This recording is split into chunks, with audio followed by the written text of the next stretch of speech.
اللہ رب العالمین کا ہر حکم اور اللہ رب العالمین کی بتائی ہر عبادت اور اس کا بتایا اور اس کا بنایا ہوا ہر قانون وہ اپنے اندر بڑی گہری حکمتیں رکھتا ہے اور اس میں بڑی گہرائی ہے اور بڑے دور رس فوائد، لیکن کس کے لیے؟ جو ان چیزوں پر غور و فکر کرے۔ اس وقت امت مسلمہ کا ایک بہت بڑا مسئلہ اور امت کے افراد کی جہالت کی وجہ مختلف اسباب ہیں، ان میں ایک بہت بڑی وجہ وہ عدم تفکر ہے۔ ہم سوچتے نہیں، غور نہیں کرتے، ہم ایک دیکھا دیکھی بھیڑ چال کے اوپر۔ بسا اوقات کہا جاتا ہے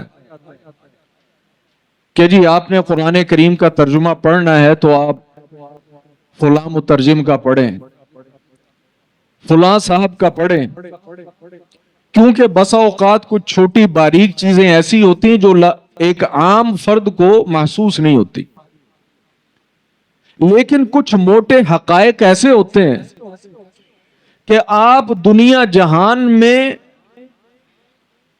جس کا بھی ترجمہ پڑھ لیں وہ حقائق نہیں بدل سکتے۔ وہ آپ جس کا بھی ترجمہ پڑھ لیں دنیا جہان میں، بالخصوص قرآن کریم کا، وہ چند حقیقتیں نہیں بدل سکتی، نہ کوئی بدل سکتا ہے۔ مثال کے طور پر ایک شرک کرنا، جس انسان کو شرک کی تعریف معلوم ہے وہ اس بات کا کبھی انکار نہیں کر سکتا کہ ہر چیپٹر میں، ہر پارے میں، ہر سورت میں چند تھوڑی سی آیات کے بعد قرآن جو ہے وہ شرک کی برائی اور اس کی جو ہے وہ خطرناکی بیان کر رہا ہے کہ اللہ کے ساتھ شرک نہیں کرنا، لیکن اس کے باوجود امت شرک کے اندر ڈوبی ہوئی ہے۔ اس کے باوجود امت شرک میں ڈوبی ہوئی ہے۔ یہ نہیں کہ کوئی شرک کر رہا ہے، نہیں نہیں نہیں نہیں، ہمارا تو معاملہ یہ ہے، اللہ تعالی ہمیں ہدایت نصیب فرمائے، کہ جناب رسول اللہ صلی اللہ علیہ وسلم کے متعلق کسی کی زبان سے چاہتے نہ چاہتے سبقت لسانی یا یوں کہہ لیں کہ جملہ قابو نہیں آیا، کوئی چیز زبان سے نکل جائے فوراً اس کے قتل کے جو ہے نا جی وہ دعوے شروع ہو جاتے ہیں۔ اس کو عدالت میں بھی لے جانا جو ہے وہ گوارا نہیں کیا جاتا، اسے لوگ وہیں پکڑ کے ختم کر دیتے ہیں۔ صحابہ اکرام کے متعلق اگر کوئی منہ سے ہرزہ سرائی کرے تو لوگ اسے بھی نہیں بخشتے۔ ایک طرف ہم اتنے سینسیٹیو ہیں کہ نہیں، ایسے ہی ہے، اور دوسری طرف اللہ رب العالمین کے ساتھ ہر گلی، ہر محلے میں سینکڑوں اور عشروں کے لحاظ سے دنیا شرک کر رہی ہے، اور کسی کے بھی یوں کہہ لیں کہ ناک کے اوپر اس کی وجہ سے خارش بھی نہیں ہوتی۔ تقابل مقصد نہیں، ویسے اگر دیکھا جائے، غور کیا جائے کہ ذات جو بڑی ہے وہ اللہ کی ہے کہ رسول کی ہے؟ سب سے اوپر تو اللہ کی ذات ہے نا، اور اس کے ساتھ ہم سارے ہی جناب شرک کر رہے ہیں۔ کوئی ہوگا کوئی کہے کہ میرے خاندان کے اندر ایسے افراد نہیں پائے جاتے، وہاں کوئی ٹس سے مس نہیں ہوتا۔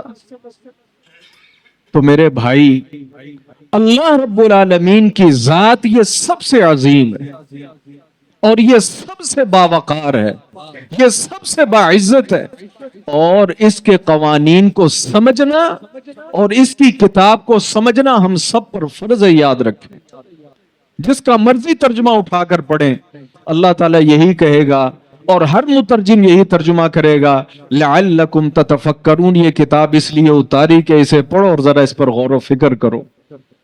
ہم سوچ وچار نہیں کرتے، عبادتیں کرتے ہیں لیکن سوچتے نہیں کہ مجھے یہ جو حکم دیا گیا یہ کس وجہ سے دیا گیا ہے۔ ہر چیز کی ریزن نکالیں گے، ہر چیز کے اوپر سوچیں گے، کوئی مثبت سوچے کوئی منفی سوچے، لیکن سوچتے ضرور ہیں۔ حکومتی پالیسیاں آ رہی ہیں نا، کوئی حمایتی ہوتا ہے، کوئی مخالف ہوتا ہے، کوئی حکومت کی جو ہے مجبوریاں نہیں سمجھ رہا ہوتا ہے، کوئی کہتا ہے نہیں یہ ظلم سے آتی ہے، ہر بندہ سوچ رہا ہے۔ لیکن میرے بھائی، اللہ کی کتاب اور اللہ کے نبی کی شریعت کے کسی حکم کو لے کر میں اور آپ ہم نے کتنی مرتبہ سوچا ہے؟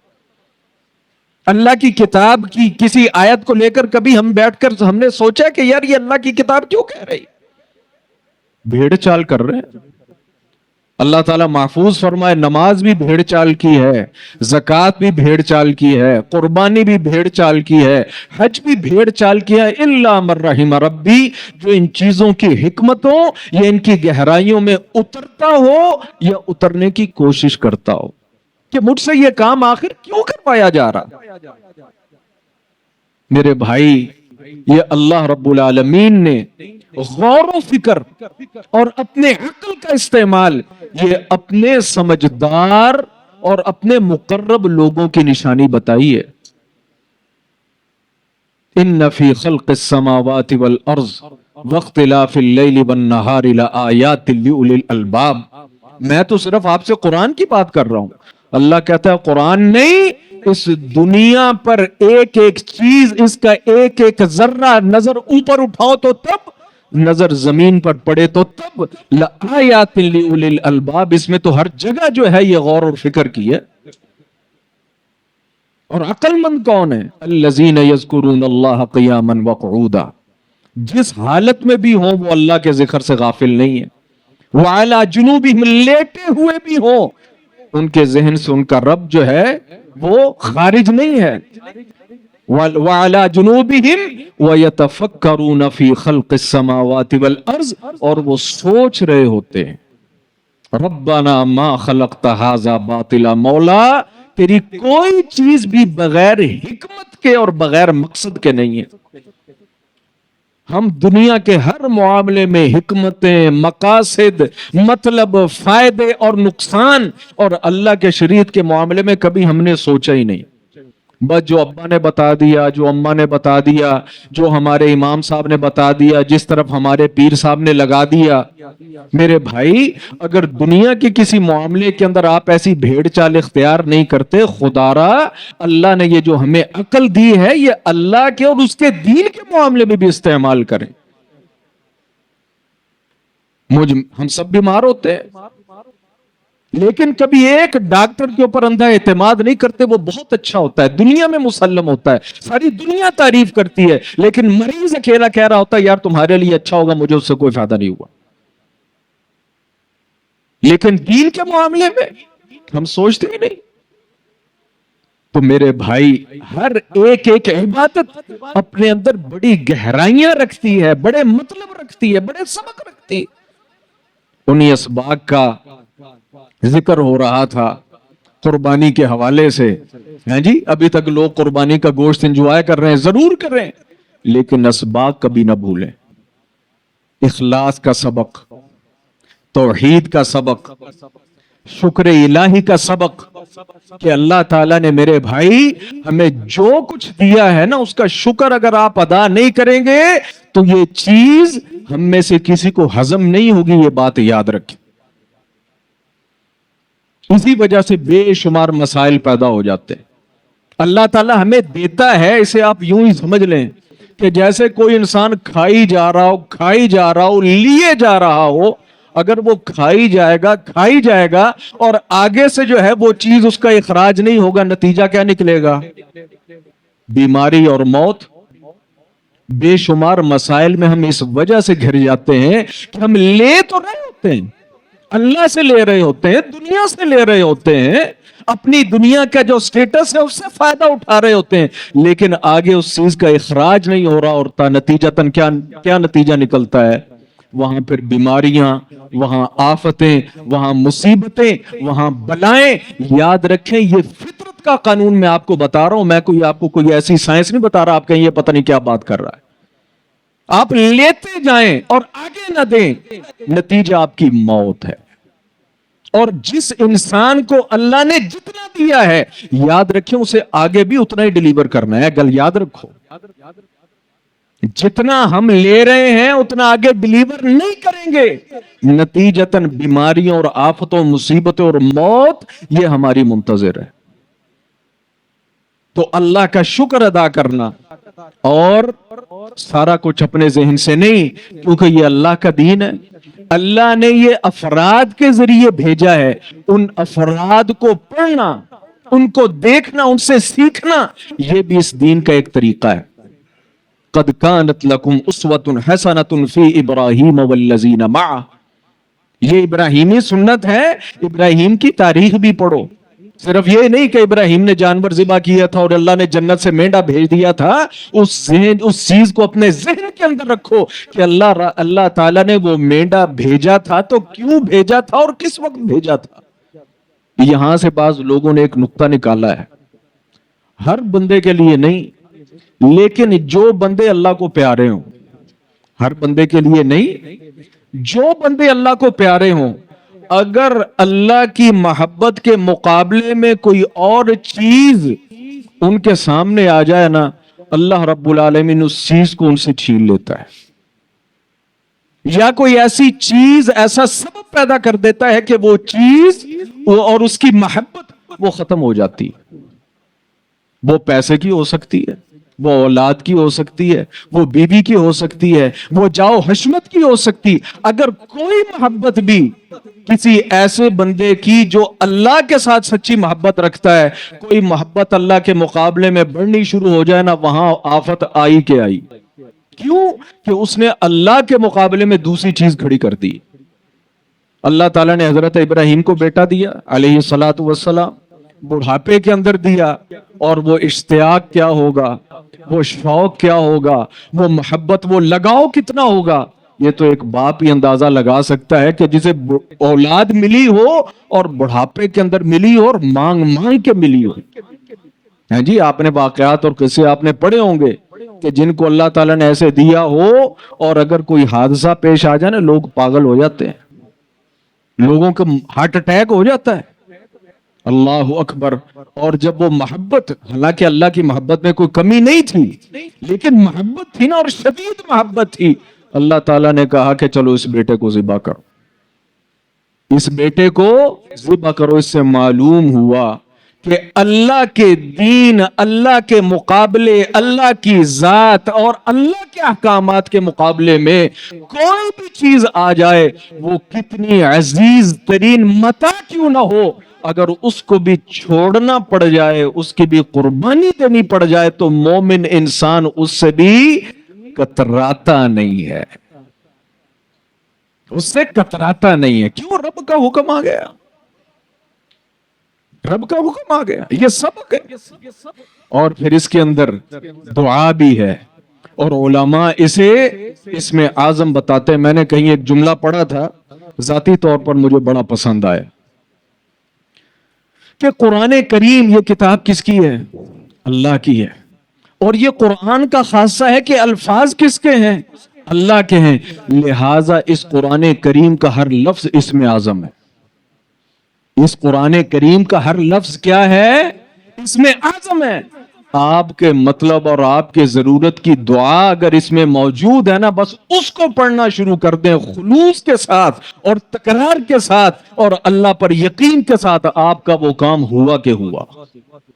یہ دعا علماء لکھتے ہیں اور بتاتے ہیں کہ جسے اولاد کی ضرورت ہو، بالخصوص اولاد نرینہ کی ضرورت ہو، تو وہ اسے کثرت کے ساتھ کیا دعا پڑھنی چاہیے؟ ربی حبلی من الصالحین، جو حضرت ابراہیم کی دعا تھی، ربی حبلی من الصالحین۔ اور اگر کسی انسان کی اولاد بگڑی تگڑی ہو اور اسے یہ اندازہ ہو یا اندیشہ ہو کہ یہ ڈی ٹریک ہو رہی ہے، کہیں ہو نہ جائے، ربی حبلی من الصالحین، اس دعا کو اس انسان کو پکڑ لینا چاہیے اور سلف صالحین میں کئی کے متعلق یہ ملتا ہے کہ ان کی نماز کا سجدہ اس دعا سے خالی ہوتا ہوگا، ربنا حب لنا من ازواجنا وذریاتنا قرۃ اعین واجعلنا للمتقین اماما۔ پھر وہی بات ہے، ہم غور نہیں کرتے۔ ہمیں کوئی چیز مل جائے نا، میں کہتا ہوں بس مجھے چیز مل گئی، بس معاملہ حل ہو گیا۔ میں کل ہی اتفاقاً وہ سوشل میڈیا دیکھ رہا تھا کہ ایک بالکل نوجوان لڑکے نے، جو صرف نوجوان ہی نہیں تھا، حافظ قرآن بھی تھا، صاحب ریش بھی تھا، اپنا نوجوان باپ مار دیا اور جنازہ بھی خود پڑھایا، جنازہ بھی خود پڑھایا۔ لیکن پولیس تو پھر پولیس ہے، پہنچ گئی۔ کہنے کا مقصد، ہم یہ سمجھتے ہیں کہ مجھے کوئی چیز حاصل ہو گئی، اب بس وہ میری یا میری دسترس میں ہے، اب بس مجھے مل گئی۔ نہیں میرے بھائی، حقیقی بات یہ ہے کہ اس دنیا میں ایک ایک چیز اللہ کا لشکر ہے، کوئی پتہ نہیں کس وقت وہ پلٹ کر آپ کے اوپر حملہ کر دے۔ وہ اولاد ہو تب، وہ بیوی ہو تب، وہ بیٹے ہوں تب، وہ بیٹیاں ہوں تب، وہ عزت شہرت ہو تب، کون سی چیز سیدھے لفظوں میں کس وقت آپ کو لڑ جائے، آپ کو اس کا اندازہ نہیں ہے۔ اور وہ لڑے گی کیوں، یہ میں پہلے آپ کو بتا چکا ہوں، کیوں کہ آپ نے لی تو لیکن آگے ڈیلیور کچھ نہیں کیا۔ ایک لفظ یہ عاملین استعمال کرتے ہیں، آپ نے کہیں سنا ہوگا، کہتے ہیں جی یہ عمل ہے اور یہ اس عمل کی زکوٰۃ ہے۔ جیسے مال ہوتا ہے نا، جب ہم مال اللہ تعالیٰ ہمیں دیتا، ہم اس کی زکوٰۃ نکالتے ہیں، تو یہ صرف مال کی زکوٰۃ نہیں ہوتی، یہ کنسپٹ سمجھے جو میں آپ کو بار بار کہہ رہا ہوں۔ ہر وہ چیز جو اللہ نے آپ کو دی ہے، اس کی زکوٰۃ آپ کو دینی ہے۔ عزت ہو تو عزت کی زکوٰۃ دیں گے، شہرت ہو تو شہرت کی زکوٰۃ دیں گے، مال ہو تو مال کی زکوٰۃ دینی پڑے گی، پاور ہے تو پاور کی زکوٰۃ دینی پڑے گی، اولاد ہے تو اولاد کی زکوٰۃ دینی پڑے گی۔ جو کچھ اللہ نے آپ کو دیا ہے اس کی زکوٰۃ اگر آپ نہیں دیں گے تو قرآن کہتا ہے یوم یحمى علیہا فی نار جہنم، وہ چیز تمہارے لیے آگ بن جائے گی اور آگ بن کر تمہیں لپیٹ لے گی۔ یہ سبق ہے حضرت ابراہیم کی قربانی کے اندر کہ بہترین چیز محبوب چیز اگر اللہ رب العالمین وہ ہم سے مانگ لے تو اللہ رب العالمین کے مانگنے پر ہم نے نہ نہیں کرنی۔ رب کے قانون کے آگے نہ نہیں ہے۔ دوسرا سبق کیا تھا؟ سنت کی پیروی، واقعہ بتایا تھا کہ جس نے گھنٹہ پہلے قربانی کی فرمایا لحم شاتن، گوشت ہے کھا لو، اور جس نے گھنٹے بعد کی فرمایا تمہاری قربانی ہو گئی۔ اتباع سنت، نہیں پتا، جہالت تھی، سمجھ نہیں آئی، شک شبے میں رہا، کوئی بھی چیز ہو سکتی ہے۔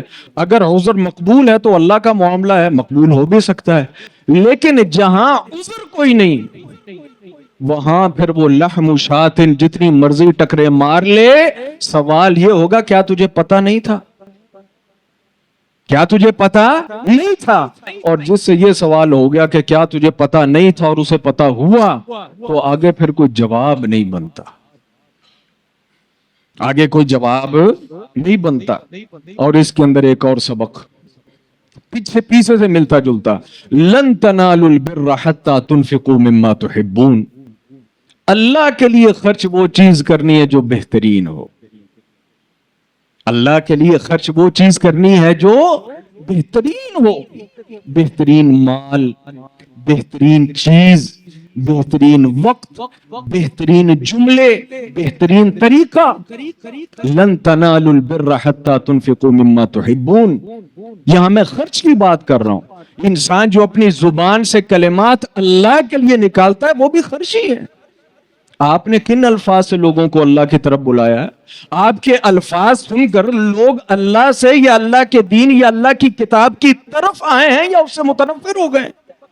بے شمار علماء، بے شمار خطباء، بے شمار سکالر، ان کی گفتگو ہوتی دین کے متعلق ہے، لیکن ان کی گفتگو کا طریقہ ایسے ہوتا ہے کہ اگر کوئی 4 بندے کہیں سے اپیل کی 4 بندوں کو وہ گفتگو اپیل کر رہی ہے نا تو 6 کو متنفر بھی کر رہی ہے۔ جو اللہ کے لیے بات کریں، جو اللہ کی طرف بات کریں، مما تحبون، وہ بہترین ہونی چاہیے، وہ طریقہ بہترین ہونا چاہیے. اپنے گھر کے اندر، اپنے ماحول کے اندر بیوی ہے، بچے ہیں، بہن بھائی ہیں، دوست یار ہیں، آپ اگر ان کو اللہ کی طرف لانا چاہ رہے ہیں تو طریقہ آپ کا کیا ہے؟ بہترین طریقہ ہونا چاہیے، عمدہ طریقہ ہونا چاہیے. اللہ کے راستے میں خرچ کرنی ہے چیز بہترین ہونی چاہیے. اور اس سے اگلی چیز قربانی جوانی کی. کیا فرمایا؟ قربانی کا جانور کیسا ہو؟ کانا نہ ہو، لولا نہ ہو، لنگڑا نہ ہو، ایسا نہ ہو کہ جسے بیماری نے کھا لیا ہو. جوان قربانی جوان جانور کی، اور عبادت بھی جوان شخص بھی، عبادت بھی جوان شخص کی. وہ فارسی کا ایک شعر ہے، اس نے کہا کہ جوانی کے اندر عبادت کرنی یہ پیغمبروں کا شیوہ ہے. جوانی میں عبادت کرنی یہ پیغمبروں کا شیوہ ہے. اور جب بھیڑیا اور شیر جب بوڑھا ہو جاتا ہے نا تو وہ بھی شریف ہو جاتا ہے. ساری زندگی رشوت خوری، حرام خوری، ہاں جی، بدکاریاں، ظلم اور زیادتیاں، اور بوڑھے ہو کر جناب سفید کرتا شلوار پہن کر، سفید ٹوپی پہن کر پہلی صف کے اندر بیٹھنا. ہم یہ تو نہیں کہتے کہ یہ غلط کام ہے، لیکن مزہ نہیں آیا، مزہ نہیں آیا. اور کمال ہے، میں کہتا ہوں سلام ہے اس نوجوان پر، اور اس نوجوان کو جو نوجوان بھی ہے وَقَلْبُهُ مُعَلَّقٌ بِالْمَسْجِدِ، جو نوجوان بھی ہے بڑی بڑی چیزیں اس کے سامنے آتی ہیں، لیکن جب کوئی ایسی چیز آتی ہے جہاں اللہ کی حد آتی ہو یا جہاں جو ہے کوئی شک شبہ آتا ہو، وہ وہاں سے یو ٹرن مار جاتا ہے. اللہ کے رسول صلی اللہ علیہ وسلم نے فرمایا ایسا نوجوان وَرَجُلٌ قَلْبُهُ مُعَلَّقٌ بِالْمَسْجِدِ، جس دن کوئی سایہ نہیں ہوگا، ایسا نوجوان، ایسا شخص کہ جس کا دل اللہ کے گھر، اللہ کی یاد کے ساتھ اٹکا ہوا تھا، اللہ تعالیٰ اسے اپنے عرش کا سایہ نصیب فرمائے گا. میں کہتا ہوں خوش نصیب ہوتے ہیں وہ والدین کہ جن کی اولاد نوجوان ہو اور نوجوانی میں بھی اسے حلال، حرام، جائز اور ناجائز کا پتہ ہو. وہ یہ کلمہ نہ دہراتی ہو کہ یار یہ جوانی ہے، ہاں جی جوانی تو مستانی ہوتی ہے، ہاں جی ایک مرتبہ ہی جوانی آتی، انجوائے کر لو. یہ اکثر ہمارے نوجوانوں کا مقولہ. اور کون سی نوجوانی بار بار آنی؟ او اللہ کے بندے، یہ زندگی تو ختم ہو جائے گی 2 4 5 7 سال کے بعد، 60 کے بعد ہو جائے گی، 70 کے بعد. لیکن جو آگے زندگی آ رہی ہے نا وہ کبھی نہ ختم ہونے والی ہے. اور جوانی بھی وہ ہے جو اس دن ملے گی، جو کبھی ختم نہیں ہوگی. اللہ کے رسول صلی اللہ علیہ وسلم نے فرمایا کہ جب جنتی لوگ جنت میں جائیں گے نا مرد، ان کا قد کیا ہوگا؟ جناب آدم جیسا قد ہوگا، اور عمر بھی بالکل نوجوانی والی، 30 کے آگے پیچھے. جب انسان بھرپور جوان ہوتا ہے اور وہ ایسی جوانی ہوگی کہ جسے کبھی بڑھاپا نہیں آئے گا. جوانی تو وہ ہے اللہ کے رستے کے اندر بہترین جوانی والی چیز، جوانی والی عبادت جو اپنی پیک کے اوپر پہنچی ہوئی ہو. اللہ اکبر. اللہ رب العالمین کو یہ پسند ہے. اور اس کے ساتھ انسان ہونے کا مطلب، جو مومن مسلمان ہے نا کبھی ظالم نہیں ہوتا، یہ بات یاد رکھیں. میں نا اکثر حیران ہوتا ہوں، شاید آپ کہہ سکتے ہیں، بعض لوگ بھی کہتے ہیں جی کیونکہ آپ کی فیلڈ نہیں ہے بھی نہیں ہے. یہ ہسپتالوں میں چلے جائیں، سرکاری ہسپتالوں میں، معذرت کے ساتھ تھانوں میں چلے جائیں، معذرت کے ساتھ یہ دوسرے تیسرے سرکاری دفتروں کے اندر چلے جائیں، یہ جو سیٹوں پر بیٹھے ہوتے ہیں انہیں ذرہ احساس نہیں ہوتا کہ یار اگلا بندہ تل ملا رہا ہے، یہ رو رہا ہے، اپنی مجبوری گنوا رہا ہے. یار ذرا آپ تصور تو کریں کہ انسان تو ایک بچے کا آنسو برداشت نہیں کرتا، اور ہمارے بعض لوگ کہ جن کو اللہ نے فضل کیا، کرم کیا، وہ کوئی نوکری حاصل ہو گئی، وہ سرکاری تھی یا پرائیویٹ تھی، ان کو نوجوان مردوں اور نوجوان اور باریش لوگوں کا رونا نظر نہیں آتا. لوگ ان کے پاؤں پڑ رہے ہوتے ان کو وہ نظر نہیں آتا. عورتیں ماں اور بہنوں اور بیٹیوں کی شکل میں ان کے سامنے کھڑی گڑ گڑا رہی ہوتی، ان کو شرم نہیں آتی. میں یہ تو نہیں کہتا کہ یہ کافر ہے، لیکن اللہ کے رسول نے یہ فرمایا کہ جو مومن ہے نا، مومن کا دل یہ پرندے کے دل کی طرح ہوتا ہے. یہ کسی کا دکھ نہیں برداشت کر سکتا. یہ کسی کا درد نہیں برداشت کر سکتا. ہم مومن ہیں, ہم مسلمان ہونے کے دعوے دار ہیں. رب کی مخلوق ہمارے سامنے رو رہی ہے, رب کی مخلوق ذلیل ہو رہی ہے, ہمارے پاؤں پڑ رہی ہے, اور ہماری حمانیت اور ہماری قارونیت اور فرعونیت اتنی اس جگہ پر پہنچی, ہمیں کوئی ترس ہی نہیں آ رہا. جھوٹے جرمانے ڈالے جا رہے ہیں, جھوٹے بل بنائے جا رہے ہیں, لوگوں سے رشوتیں طلب کی جا رہی ہیں. ابھی ہم کہتے ہیں کہ اللہ تعالیٰ ہم پر رحم نہیں کرتا, اللہ تعالیٰ ہم پر شفقت نہیں کرتا. اور انسان, اللہ کے رسول صلی اللہ علیہ وسلم نے فرمایا اذا ذبحتم فاحسنوا الذبح, اور جانور بھی ذبح کرنا ہے تو جانور کو تکلیف نہیں ہونی چاہیے. جانور بھی ذبح کرنا ہے تو جانور کو تکلیف نہیں ہونی چاہیے. تم نے زیادہ جانور ذبح کرنے ہیں تو ایک جانور کے سامنے دوسرے جانور کو چھری نہیں پھیرنی. اور تم جیتے جی جاگتے کسی انسان کے دل پر چھریاں چلا رہے ہو, ان کو خودکشیوں پر مجبور کر رہے ہو.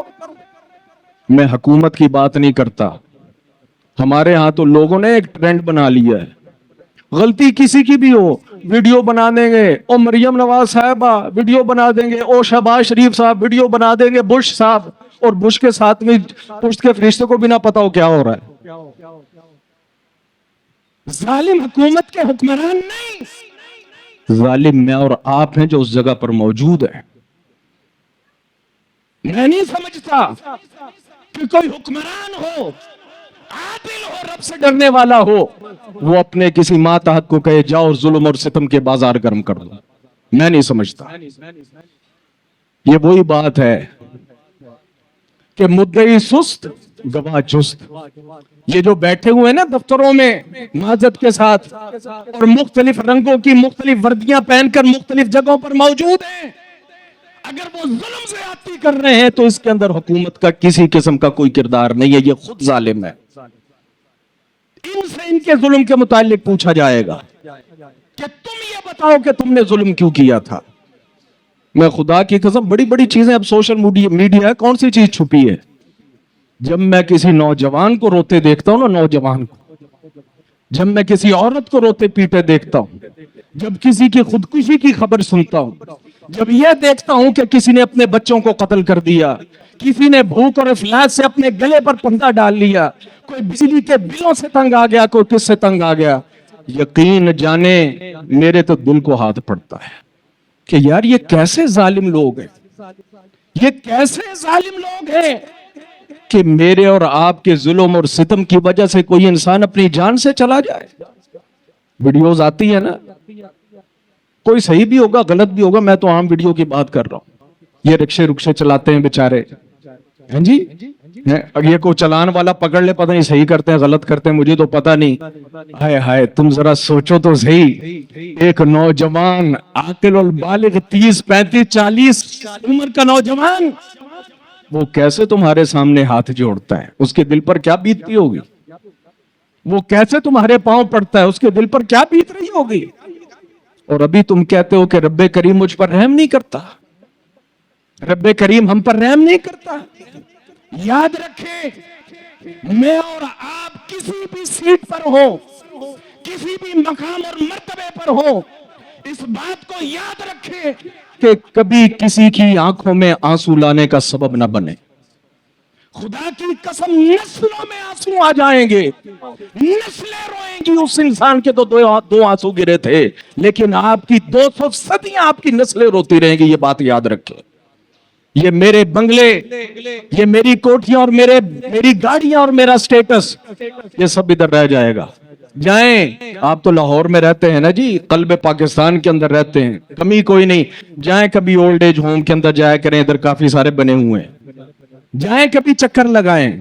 مسئلہ یہی ہے کہ ہم نے جو ہے نا اینک پہنی ہوئی ہے, جس اینک میں بھی جو نظر آتا ہے وہ اپنا آپ ہی نظر آتا ہے, باہر نظر ہی کچھ نہیں آتا. یہ جو آپ کی نوجوانی, یہ طاقت, یہ پاور ہمیشہ کے لیے نہیں ہے. اولڈ ایج ہوم میں جائیں, آپ کو وہاں بلینئر ملیں گے, ملینئر ملیں گے.